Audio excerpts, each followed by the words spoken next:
saya suruh mereka bangun. Jangan tidur di Mesir. Jangan ambil 7 tahun belajar di Mesir. 3 tahun sudah cukup.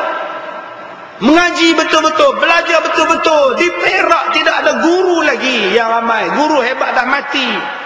Pak Teh, guru Perak, Tok Guru dah mati. Tuan-tuan balik bangunkan. Tapi dalam ceramah parti politik di kampung saya, di halaman saya, yang dengar ceramah tok nakan, mak nakan saya, Ustaz Kazim kempen di Mesir, fitnah. Sebab tu saya kata pada satu ustaz yang datang jumpa saya ni bukan musuh orang-orang politik. Sepatutnya orang politik sokong saya, sebab saya berdakwah beribu-ribu kilometer semata-mata nak ajak orang pada Islam. Tapi politik tibai saya. Lebih malang lagi ketidakcerdikan politik kamu, saya kata, mai kutuk saya di halaman saya, di kampung saya. Kampung saya daripada Batu 14 sampai Ijuk di kampung saya di Batu Kurau adalah adik-beradik saya semua dah. Sepupu, 2 pupu, 3 pupu, pak belakang, pak saudara, semuanya saudara saya. Bila kamu kutuk saya di hadapan mereka, yang rugi bukan saya, perjuangan politik kamu. Ruginya politik macam ini. Kamu pergi kutuk satu ustaz yang duk tolong orang di kampung dia. Semalam mereka hantar mesej kat saya, ustaz. Saya tak baca, handphone tinggal lah kereta. Warga-warga tua, makcik-makcik ni bangun dah. Selama ni Ustaz Kazim duk ngajak kami. Hampa ngajak apa? Pakal duk bergaduh dah. Habis dah ustaz, pecah dah ustaz. Saya kata bukan salah saya. Kalau kamu berpecah kerana perbuatan kamu, bukan salah saya. Sebab orang menilai. Kamu pergi kutuk pada orang yang tak patut dikutuk. Kamu suruh boykot pada orang yang tak patut diboykot. Sampai mereka kata, makcik-makcik, pakcik-pakcik, bakap CD Ustaz Kazim. Subhanallah, dahsyat gila. Saya tak tahu siapa yang untung dan siapa rugi dalam permainan ini. Tapi saya bukan ahli politik, saya bukan nak bertanding. Mereka ni tuan-tuan berpolitik, tapi tak kenal siapa musuh sebenarnya. Yang bukan musuh dianggap musuh, yang musuh dianggap kawan. Ni perjuangan yang tak betul. Sampai musuh pun tak kenal ni berjuang apa, hang perang apa, geng sendiri hampir kata musuh. Lingkup.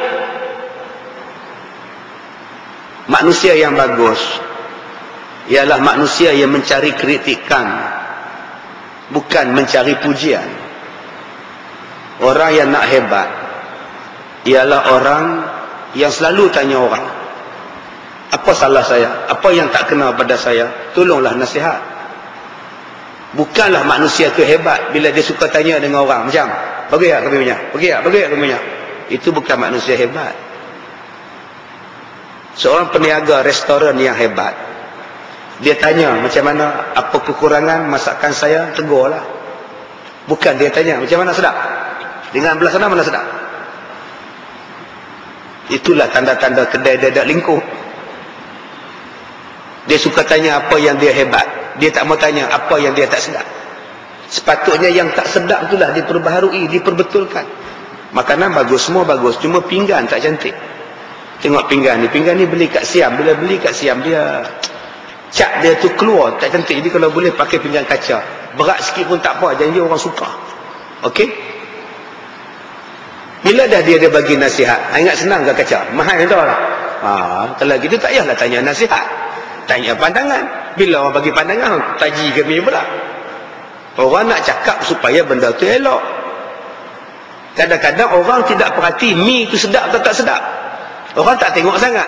Kadang-kadang dia tengok bekas pinggan, sumbing. Ayo, sumbing pinggan ni, ayo. Walaupun mi tu sedap, disebabkan sumbing, orang tak makan mi.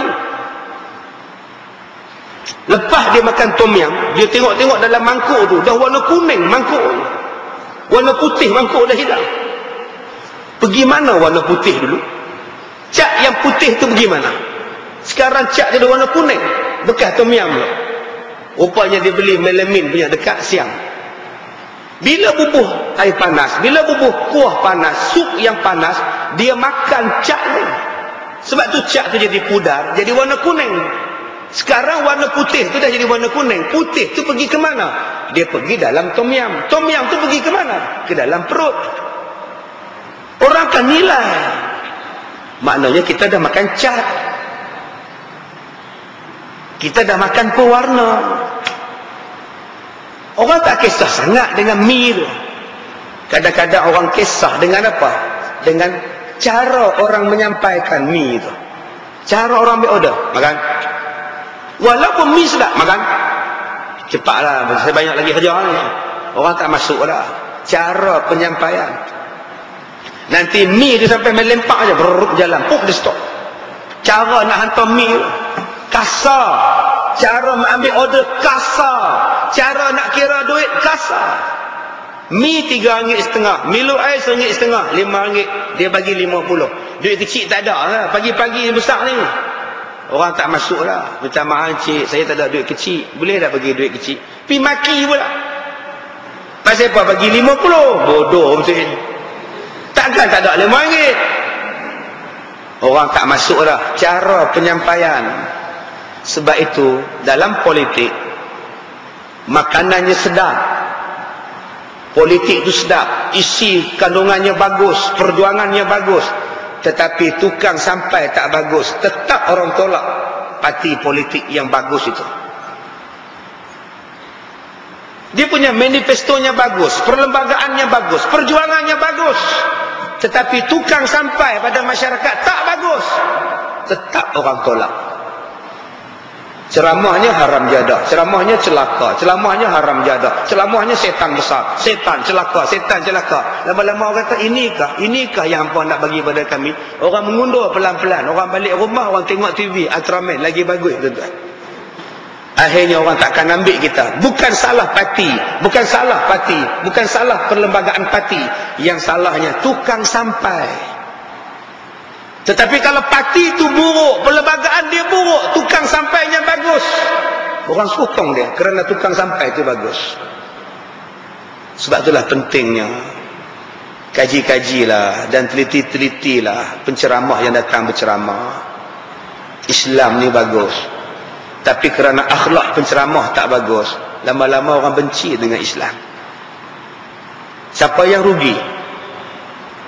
Memang mikrofon sampai 3-4 di hadapan memang seronok, tapi ingat, kita pembawa mesej Islam. Mesej Islam itu tergantung dengan apa yang kamu cakap. Mesej Islam itu terbayang dengan apa yang kamu buat.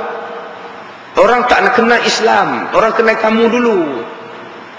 Kalau orang kenal Islam dulu tak apa. Masalah dia orang hari ini kenal Islam dengan orang, itu masalahnya.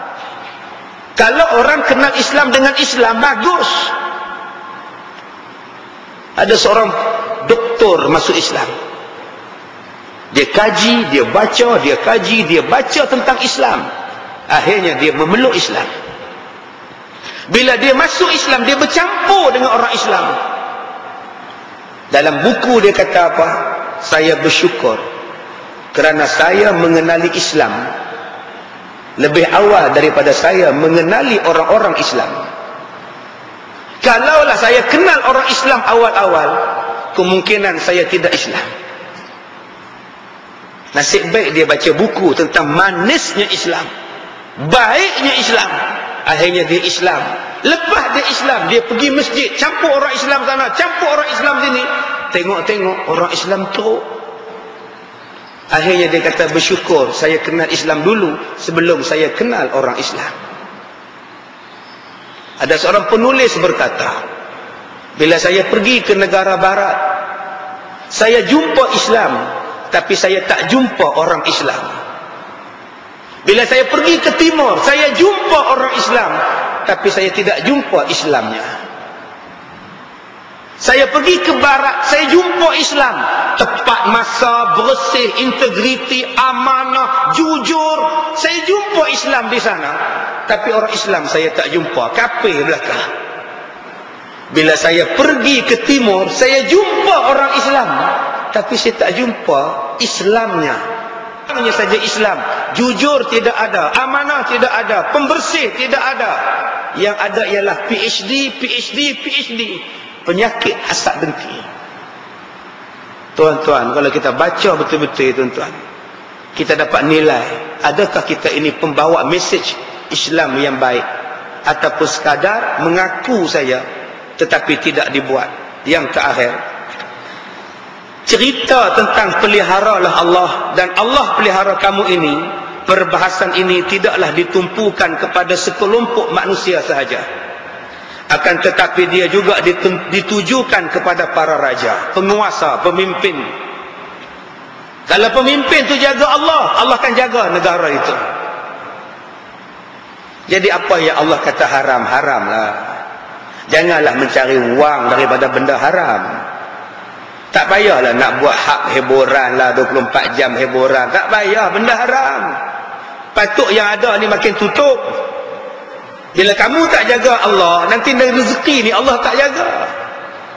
Bumi ni Allah tak jaga. Tolong kaji balik benda yang haram tu. Haram lah. Yang kedua, kepada para pegawai, kepada para doktor, jurutera, peniaga, petani, tentera, laki-laki, perempuan, segenap manusia di muka bumi Allah yang sangat luas. Banyak orang jumpa saya minta doa. Anak nak yang soleh, anak lari pada rumah, anak meraya malam. Banyak orang minta, bagus. Tapi saya pesan satu aja. Kalau akak baik, kalau suami akak baik, dua-dua jaga hukum hakam Allah dalam rumah tangga, Allah akan jaga anak-anak dan cucu-cucu akak. Tu saja. Cuba cek tengok, ada tak makanan haram buat masuk dalam rumah? Ada tak semayang dibuat dalam rumah? Ada tak benda-benda haram masih kita kekalkan? Benda syirik masih kita kekalkan? Kalau itulah yang akak buat, doalah macam mana pun Allah tak terima doa. Sebab perbuatan syirik masih berleluasa dalam rumah akak.